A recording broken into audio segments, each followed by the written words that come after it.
Welcome to the online platform of VICS। Myself Damini Parihar. और आज के वीडियो से हम एक नया इम्पॉर्टेंट एस्पेक्ट कवर करने जा रहे हैं जो कि हमारे MPPSC प्रिलिमिनरी एग्जामिनेशन के लिए बहुत इम्पॉर्टेंट है और न्यू सिलेबस के अकॉर्डिंग इसे यूनिट 10 में रखा गया है। तो ये हमारा टॉपिक कौन सा है? ये है ट्राइब्स का टॉपिक। अब देखो, जब हम बात करते हैं ट्राइब्स की मध्य प्रदेश के संदर्भ में बात है ना, अगर हम मध्य प्रदेश के रिस्पेक्ट में ट्राइब्स को देखें तो मध्य प्रदेश भारत का वह राज्य है जहां पर ट्राइबल पॉपुलेशन बहुत ही ज्यादा है। हमारी ओवरऑल पॉपुलेशन का, मध्य प्रदेश की पूरी जनसंख्या का 21% जो जनसंख्या है वो क्या है? वो आपका ट्राइबल पॉपुलेशन में आता है। तो सबसे पहले तो हमें ये जो एक शब्द है ट्राइब्स, ये होता क्या है इसे समझना जरूरी है। उसके बाद हमें ये डिफरेंशिएशन आना चाहिए, हमें ये वर्गीकरण करते आना चाहिए कि SC और ST में डिफरेंस क्या होता है। मतलब अगर कोई बोल रहा है अनुसूचित जाति और अनुसूचित जनजाति, तो इनमें किस प्रकार का इनमें अंतर होता है हमें वो पता होना चाहिए। और साथ ही साथ किस तरीके से जो जनजाति वर्ग है उन्हें विभाजित किया गया है, हमें इसका भी एक नॉलेज होना चाहिए।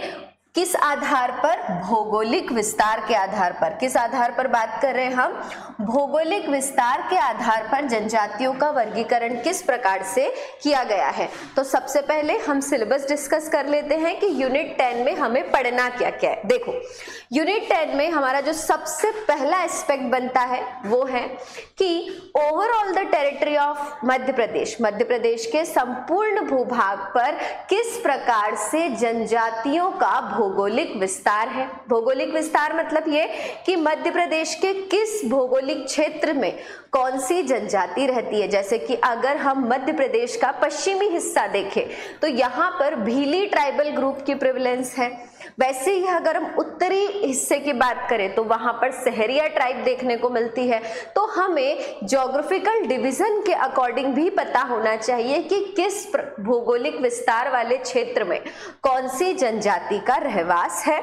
उसके बाद हमारा जो सेकेंड टॉपिक बनता है जो कि हमें इन डिटेल पता होना चाहिए along with each and every article, मतलब हमें अनुच्छेदों के साथ इस विषय की जानकारी होना चाहिए, वो है जनजातियों से संबंधित संवैधानिक प्रावधान कि किसी विशेष जनजाति से संबंध में किस प्रकार के संवैधानिक प्रावधान किए गए हैं, जनजातियों को आरक्षण किस आधार पर दिया जाता है, उसके लिए कौन सा आर्टिकल है, जनजातियों का वर्गीकरण करने के लिए कौन सा आर्टिकल है।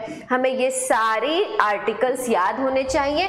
और अगर हमारे DPSP में या अदर कोई हमारा आर्टिकल है जो कि अनुसूचित जनजाति का अपलिफ्टमेंट, उनके उत्थान से जुड़ा है, तो हमें वो आर्टिकल भी पता होना चाहिए।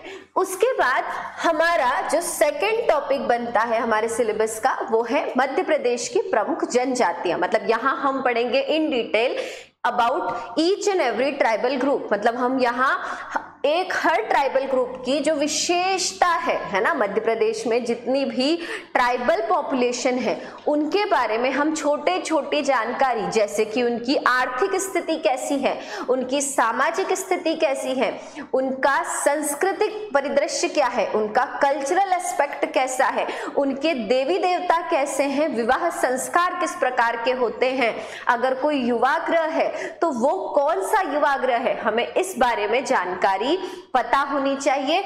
और उसके बाद हम पढ़ेंगे मध्य प्रदेश के संदर्भ में विशेष एवं पिछड़ी जनजातियां जिन्हें बोला जाता है पर्टिकुलरली वल्नरेबल ट्राइबल ग्रुप्स। और उसके अलावा हम घुमंतू जातियां जिन्हें हम नोमैडिक ग्रुप बोलते हैं, वह जनजाति कल्याण के लिए जितनी भी योजनाएं अभी चलाई जा रही हैं, जितनी भी महत्वपूर्ण योजनाएं हैं जनजातियों के कल्याण से संबंधित, हम उन्हें भी इन डिस्कशन लेंगे।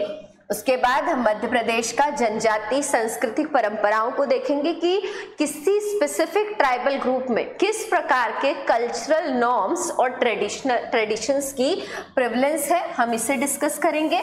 उसके बाद हम विशिष्ट कलाएं, जनजाति त्योहार, उत्सव, जनजाति विशेष से संबंधित भाषा की अगर कोई जनजाति ग्रुप किसी स्पेसिफिक डायलेक्ट्स को यूज करता है ना, किसी विशेष भाषा अथवा बोली का प्रयोग करता है, उसको भी हम चर्चा में लेंगे। और उसके उपरांत हम साहित्य, जनजाति से संबंधित साहित्य की चर्चा करेंगे। अब देखो, बहुत सारे जो हमारे आंदोलन हुए हैं, जैसे एक भीली आंदोलन भी पढ़ते हैं हम, और बहुत सारे हमारे ऐसे जनजाति व्यक्तित्व हैं जिन्होंने स्वतंत्रता संग्राम में अपनी भूमिका निभाई। तो अब हमारा जो नेक्स्ट टॉपिक बनता है हमारी यूनिट 10 का, वो है मध्य प्रदेश की जनजातियों का भारत के स्वतंत्रता आंदोलन में क्या योगदान रहा। हम ये पढ़ेंगे कि मध्य प्रदेश की जो जनजातियां हैं, इन्होंने स्वतंत्रता आंदोलन में अपना किस प्रकार से योगदान दिया। What was the contribution of tribal group in freedom struggle. और राज्य के प्रमुख जनजाति व्यक्तित्व जैसे कि पेमा फालिया, है ना, जैसे कि उसके अलावा हम देखें बिरसा, अगर हम देखें भीमा नायक, तो इन सब के बारे में हम यहाँ पर पढ़ेंगे। अब उसके बाद हम पढ़ेंगे जनजातियों से संबंधित प्रमुख संस्थान की अगर जनजाति ट्राइबल ग्रुप से संबंधित कोई रिसर्च सेंटर भी खुला है, कोई अनुसंधान केंद्र खुला है, तो वो कहाँ पर स्थित है। विशेष जनजाति संग्रहालयों की चर्चा करेंगे। और जनजाति प्रकाशन, आपने देखा होगा बहुत सारे जनजाति पब्लिकेशन होते हैं, उनके बारे में चर्चा करेंगे।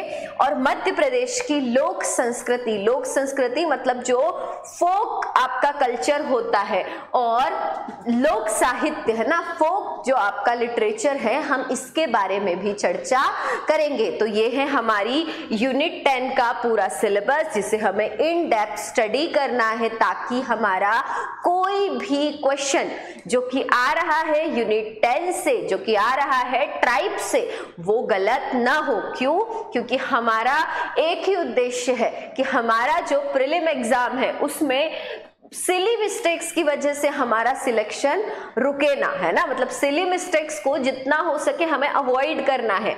और ट्राइबल एक बहुत ही, हम अगर हम बात करें तो कॉम्पैक्ट सा एक टॉपिक है, जिसको अगर आपने अच्छे से कवर कर लिया तो आपके क्वेश्चन सही होने के चांसेस, मतलब आपके प्रीलिम को क्वालिफाई करने के चांसेस बहुत ही ज्यादा बढ़ जाते हैं। तो आज हम जो कवर करेंगे वो है मध्य प्रदेश में जनजातियों का भौगोलिक विस्तार। क्या कंप्लीट करेंगे आज हम कवर करेंगे मध्य प्रदेश में जनजातियों का भौगोलिक विस्तार। और अगर हम देखें तो जो मध्य प्रदेश है हमारा, इसमें बहुत सारे ट्राइबल ग्रुप्स रहते हैं, जैसे कि बेगा, भारिया, सहरिया, गोंड, भीली, है ना, भील ट्राइबल ग्रुप। ये सारे जो हमारे ट्राइबल ग्रुप है, ये मध्य प्रदेश के एक विशेष क्षेत्र से संबंधित हैं। वह इनका एक विशेष एक रहन सहन है, एक विशेष इनकी जो क्रियाएं हैं उनके बारे में हम चर्चा करेंगे।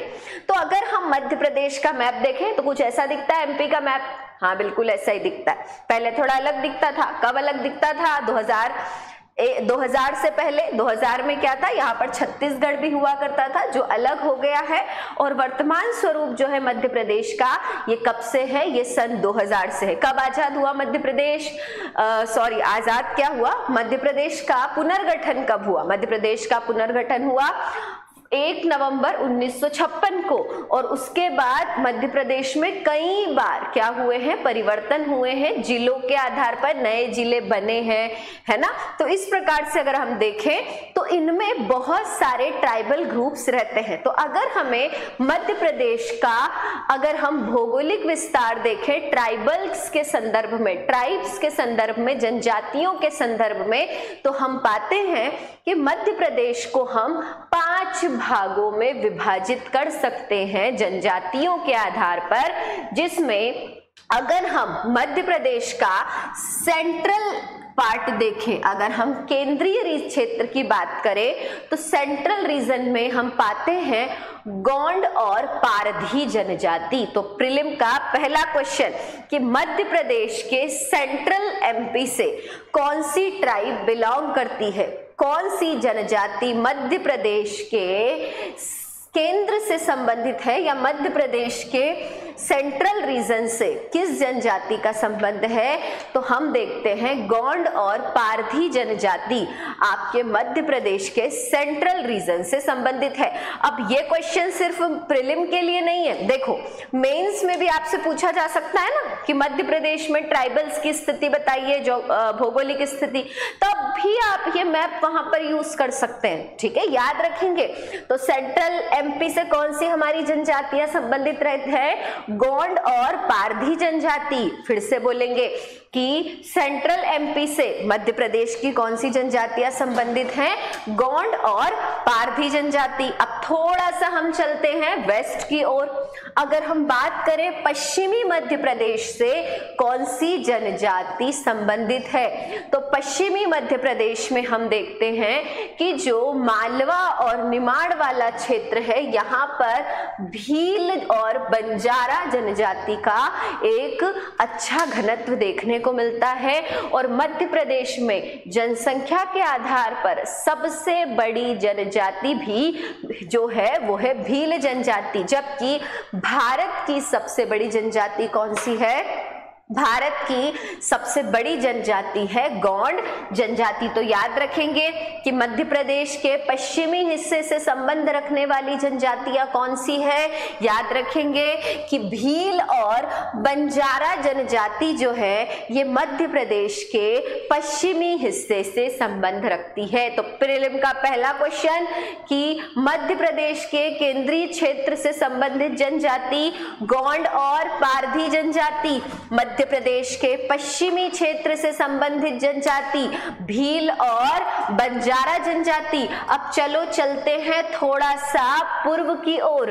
अगर हम ईस्टर्न मध्य प्रदेश की बात करें तो पूर्वी क्षेत्र में जो जनजातियां रहती हैं वे जनजातियां कौन सी हैं, तो वो जनजातियां हैं कोल, बेगा, उर्राव, पनिका और मुड़िया जनजाति जो है ये मध्य प्रदेश के पूर्वी हिस्से से संबंध रखती है। कौन से हिस्से से संबंध रखती है, ये मध्य प्रदेश के पूर्वी हिस्से से संबंध रखती है। तो याद रखेंगे अगर प्रीलिम में क्वेश्चन आता है which tribal groups belongs to the eastern part of Madhya Pradesh, Madhya Pradesh के पूर्वी क्षेत्र से संबंध रखने वाली जनजातियां कौन सी हैं, और अगर आपको इसमें जो है नंबर ऑफ जनजाति दे दी, मतलब पहला ऑप्शन ये दे दिया भीली, बंजारा, गोंड, दूसरा ऑप्शन दे दिया गोंड, सहरिया, भील, तीसरा ऑप्शन दे दिया बेगा, कोल, उर्राव, पनिका,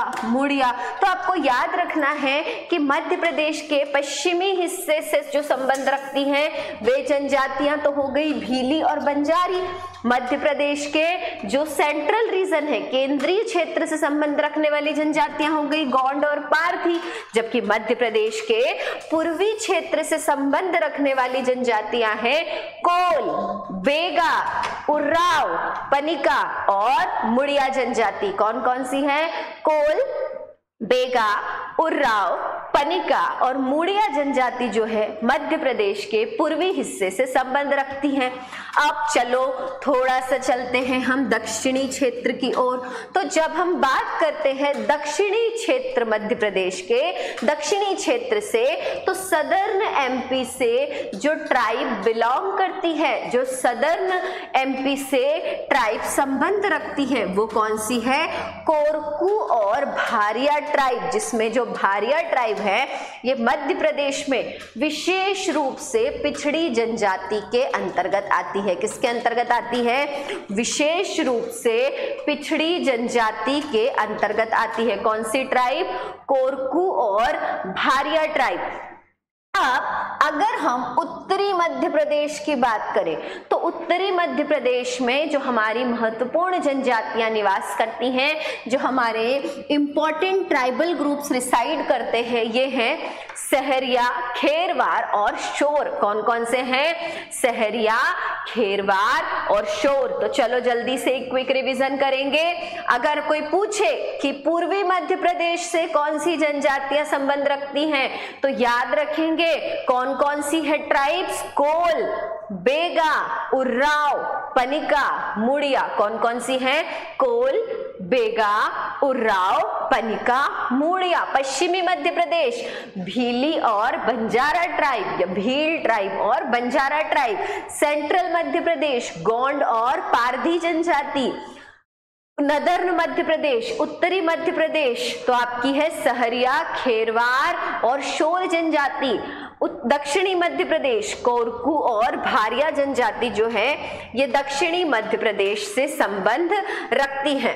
अब अगर हम यहाँ पर दो और रीजन को देखें, जैसे कि नॉर्थ ईस्टर्न मध्य प्रदेश है ना, उत्तरी पूर्वी मध्य प्रदेश से कौन सी जनजाति संबंध रखती है, तो हमारी जो कोल, पनिका, मोड़िया, उर्राव, खेरवार और कमार जनजाति है ये मध्य प्रदेश के उत्तरी पूर्वी क्षेत्र से संबंध रखती है। कौन से क्षेत्र से संबंध रखती है?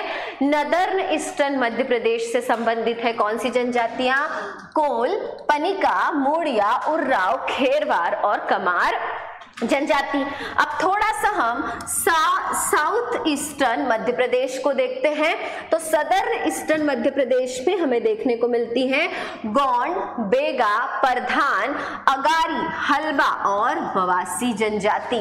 तो याद रखेंगे कि मध्य प्रदेश के एक बड़े भूभाग पर बहुत सारे जनजाति, बहुत सारे ट्राइबल ग्रुप्स का रेसिडेंट है, बहुत सारी जनजातियों का निवास क्षेत्र है और इसी आधार पर यह देखा जाता है कि मध्य प्रदेश में बहुत सारी जनजातियां रहती हैं। और जो मध्य प्रदेश की सबसे बड़ी जनजाति है कौन सी है? अभी हमने डिस्कस किया था कि मध्य प्रदेश की सबसे बड़ी जनजाति है भीली जनजाति, भील जनजाति। और मध्य प्रदेश के स्तर पर अगर हम देखें तो जो गौड़ जनजाति है ये किस नंबर पर आती है? गौड़ जनजाति आती है दूसरे नंबर पर। जबकि भारत में जो सबसे बड़ा जनजाति ग्रुप है, भारत का जो सबसे बड़ा जनजाति समूह है वो कौन सा है? वो है गौड़ जनजाति। याद रखेंगे। चलो अब अगर हम देखें कि कौन सी जनजाति किसी विशेष जिले में एक अधिक घनत्व में पाई जाती है, या हम ऐसी बात करें कि जनजाति विशेष जिले में ज्यादा जनसंख्या में है, तो उस आधार पर अगर हम जनजातियों को देखें तो चलो हम इस यहां से शुरू करते हैं। मध्य प्रदेश के मैप में हम पश्चिमी हिस्से से शुरू करते हैं और पहले चलते हैं पूर्वी हिस्से तक, उसके बाद हम उत्तरी हिस्से से चलेंगे दक्षिणी हिस्से तक। तो अगर हम देखें तो पश्चिमी मध्य प्रदेश में क्या आता है? हमारा मालवा और निमाड़ का क्षेत्र यहां पर हम देखते हैं। तो अगर हम बात करें धार, झाबुआ, अलीराजपुर, कौन कौन से?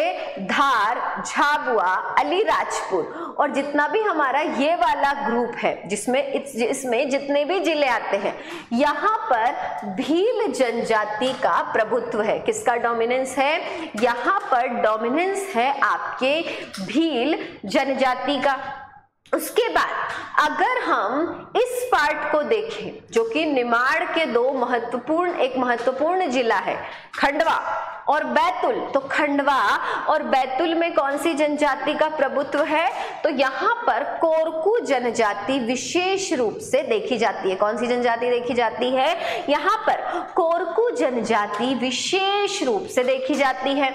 उसके बाद अगर हम देखें तो भारिया जनजाति कहाँ पाई जाती है? तो भारिया जनजाति अधिक जनसंख्या में पाई जाती है छिंदवाड़ा जिले में। कौन से जिले में? छिंदवाड़ा जिले में पाई जाती है। जबकि पारधी जनजाति जो है ये भोपाल और रायसेन वाले क्षेत्र में पाई जाती है। कहाँ पाई जाती है पारधी जनजाति? भोपाल और रायसेन वाले क्षेत्र में पारधी जनजाति पाई जाती है। उसके अलावा अगर हम देखें तो बैगा जनजाति मध्य प्रदेश के किन जिलों में विशेष रूप से पाई जाती है? याद रखेंगे, डिंडोरी, मंडला, बालाघाट। कौन से जिले हैं मध्य प्रदेश का? डिंडोरी, मंडला और बालाघाट ये वे महत्वपूर्ण जिले हैं जहां पर बैगा जनजाति विशेष रूप से पाई जाती है। उसके बाद अगर हम देखें तो जो कोल जनजाति है ये मध्य प्रदेश के सीधी, शहडोल और कैमूर जो हमारा पर श्रेणी है या कैमूर हिल्स की बात करें तो यहाँ पर कोल जनजाति विशेष रूप से पाई जाती है। एक और बार देखेंगे, भील जनजाति कौन से जिले हैं? धार झाबुआ अलीराजपुर, भील जनजाति धार झाबुआ अलीराजपुर, कोरकू जनजाति खंडवा बैतूल, कोरकू जनजाति खंडवा बैतूल। छिंदवाड़ा में कौन सी जनजाति विशेष रूप से पाई जाती है? भारिया जनजाति छिंदवाड़ा में विशेष रूप से पाई जाती है। बेगा जनजाति मध्य प्रदेश के किन जिलों में विस्तारित है? याद रखेंगे क्वेश्चन, बेगा जनजाति मध्य प्रदेश के किन जिलों में विस्तारित है? डिंडोरी, मंडला, बालाघाट। कौन से जिले हैं? डिंडोरी, मंडला और बालाघाट में बेगा जनजाति विशेष रूप से पाई जाती है। कोल जनजाति मध्य प्रदेश के किन जिलों में विस्तारित है? सीधी, शहडोल और कैमूर हिल्स। कहां पर विस्तारित है?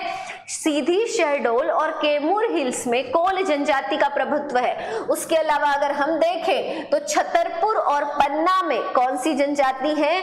तो खेरवार और शोर जनजाति। कौन सी? खेरवार और शोर जनजाति। यहां पर इसे सही कर लेंगे हिंदी में, खेरवार और शोर जनजाति जो है मध्य प्रदेश के जो छतरपुर और पन्ना वाला क्षेत्र है वहां पर विशेष रूप से पाई जाती है। उसके बाद हम मध्य प्रदेश के उत्तरी क्षेत्र की बात करें तो उत्तरी हिस्से में सहरिया जनजाति पाई जाती है जो कि श्योपुर, शिवपुरी और ग्वालियर वाले रीजन में पाई जाती हैं। और ये जो सहरिया ट्राइब है ये भी मध्य प्रदेश में पर्टिकुलरली वल्नरेबल ट्राइबल ग्रुप्स के अंदर आती। किसके अंदर आती हैं? मध्य प्रदेश में पर्टिकुलरली वल्नरेबल ट्राइबल ग्रुप विशेष रूप से पिछड़ी जनजातियों के अंतर्गत आते हैं हमारी सहरिया ट्राइब, उसके अलावा बेगा जनजाति, भारिया जनजाति। तो अगर आपसे प्रीलिम में कोई पूछे है ना कि मध्य प्रदेश में विशेष रूप से पिछड़ी जनजातियां कौन सी हैं, क्या पूछा जाए कि मध्य प्रदेश में विशेष रूप से पिछड़ी जनजातियां कौन सी हैं, तो याद रखेंगे बेगा, भारिया, सहरिया। कौन कौन सी जनजाति हैं? बेगा, भारिया और सहरिया जनजाति जो है ये मध्य प्रदेश में विशेष रूप से पिछड़ी जनजातियों के अंतर्गत आते हैं। कौन सी जनजातियों के अंतर्गत? मध्य प्रदेश में विशेष रूप से पिछड़ी जनजातियों के अंतर्गत आते हैं बेगा, भारिया, सहरिया। और अगर हम मध्य प्रदेश में जिलों के आधार पर जनजाति का क्या करें? वर्गीकरण करें कि किस जनजाति का जो रहवास है वो मध्य प्रदेश के किस जिले में विशेष रूप से है, तो आप ये मैप भी याद रख सकते हैं। और ऐसे क्वेश्चन प्रीलिम में आपको देखने को मिलेंगे कि बेगा जनजाति का संबंध मध्य प्रदेश के किन जिलों से है, भारिया जनजाति का संबंध मध्य प्रदेश के किस जिले से है, उसके अलावा कोरकू जनजाति का मध्य प्रदेश के किस जिले से संबंध है। तो ये जो क्वेश्चन है, ये जो पर्टिकुलर मैप आप देख रहे हैं, यहां से आपके बहुत सारे प्रीलिम के क्वेश्चंस जो हैं वो कवर होते हैं। तो आप विशेष रूप से इस चीज का ध्यान रखें। आज की क्लास में हमने क्या पढ़ा?